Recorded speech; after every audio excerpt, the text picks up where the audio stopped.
President Zelensky, is this the beginning of the end of the war? Ukrainian President Volodymyr Zelensky arrived in Kherson on Monday, greeted with cheers in the newly liberated city as residents gathered to raise the Ukrainian flag. Kherson is Ukraine forever. It was Ukraine, it is Ukraine, it will be Ukrainian all the time.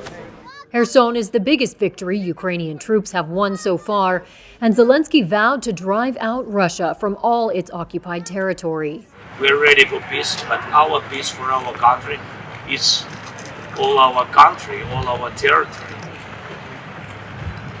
We respect the law and respect sovereignty of all the countries, but now we are speaking about our countries. That's why we are fighting against Russian aggression. Escorted by armed bodyguards, Zelensky told a gathering of soldiers that they had proved it was impossible to kill Ukraine before a silent tribute to troops who died during the offensive. Russian troops left behind a city in ruins, buildings and infrastructure destroyed and littered with landmines. The only bridge linking Kherson city to Russian-controlled territory was destroyed, according to local Ukrainian officials, by Russia. Zelensky said earlier Ukraine had already gathered evidence of at least 400 war crimes committed by Russian troops during their occupation of the area, including killings and abductions.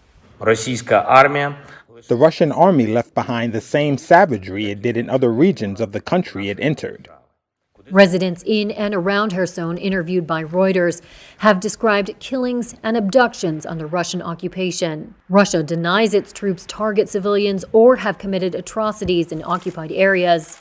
Mass burial sites have been found in other parts of Ukraine previously occupied by Russian troops, including some with civilian bodies showing signs of torture.